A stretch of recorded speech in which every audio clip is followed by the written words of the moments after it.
My name is Candice, and I have a company called Love Your Cake that I make custom cakes for people in the Vancouver area.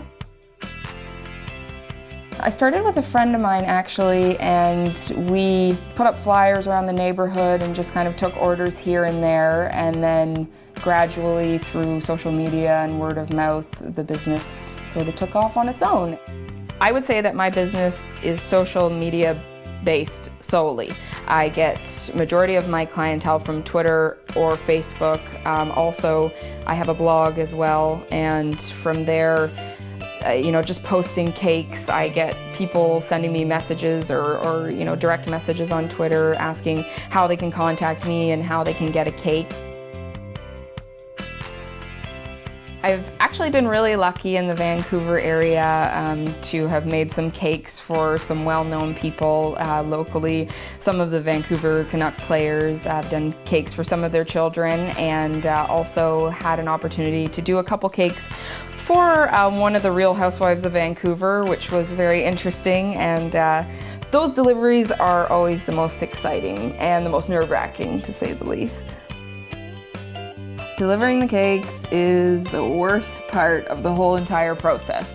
What I do is I fold the back seats down in my car, and I change the rear view mirror so that it's pointed directly at the cake, and I pretty much check it every 2 to 3 seconds to make sure that it looks exactly the same as it did when I left my place.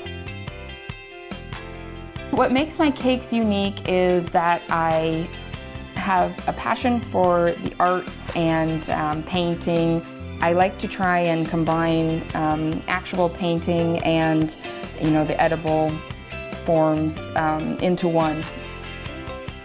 My most favorite cake to date has been the recreation of the Little Land of Duff from The Simpsons, and the cake was actually for a local tweet up in Vancouver, but that cake took me probably the most time that I've ever spent on a cake, maybe 3 or 4 solid days of working on it from morning till night, but it was definitely worth the effort, and it's Simpsons, so you gotta do it right.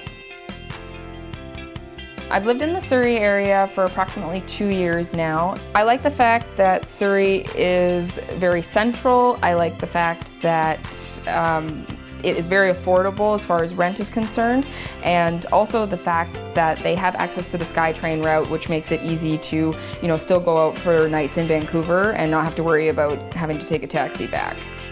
If I had to change something about Surrey, I would say I would want to change the perspective that other people have of Surrey.